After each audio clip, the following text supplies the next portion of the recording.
तर जय भीम भावांनो, स्वागत आहे तुमचं परत एका नवीन व्हिडिओमध्ये.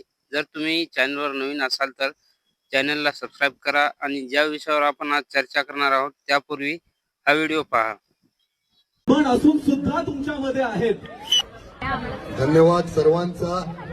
आणि काही गांडू लोकांना जय भीम बोलायला लाज वाटते. काय माहिती त्याच्या आईला बाबासाहेबांनी तुम्हाला तुमची अवकात नव्हती तिथे बसवला तरी सुद्धा तुम्हाला चार माणसात बोलताना जय भीम बोलायला लाज वाटते. तू तुमच्या जिंदगीवर बोला जय भीम.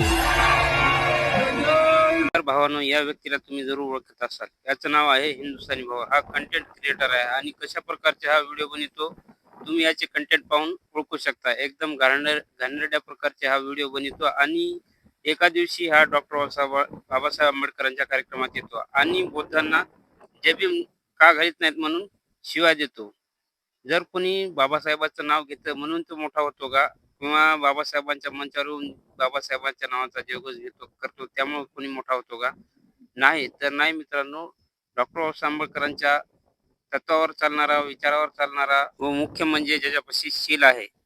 परंतु जो व्यक्ती बाबासाहेबांच्या कार्यक्रमामध्ये स्टेजवर चढलेला आहे तो आहे हिंदुस्थानी भाऊ. आणि त्याचे तुम्ही कंटेंट जर पाहिलाल तर तुम्हाला त्या कंटेंट मध्ये नुसती शिवीगाळ आणि अभद्र भाषा याशिवाय तुम्हाला दुसरं त्याच्या कंटेंट मध्ये काहीच मिळणार नाही. परंतु एका दिवशी अशाच बौद्धांच्या कार्यक्रमामध्ये येतो आणि बौद्धांना तो वाईट वाईट शिवा देऊन निघून जातो आणि बौद्ध त्याच्याकडे पाहून सर्व समाजातले लोक त्याच्या भाषणावर टाळ्या वाजवतात, त्याचा व्हिडिओ व्हायरल करतात आणि त्याला दाद देतात.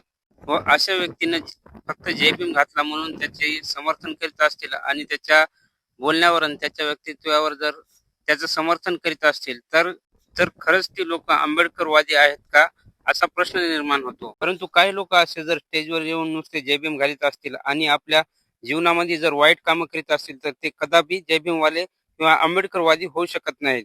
त्यामुळे अशा बाबासाहेबांच्या नावाचा गैरवापर करणाऱ्या लोकांपासून समाजाने दूर राहावे. जय भीम, नमो बुद्धाय.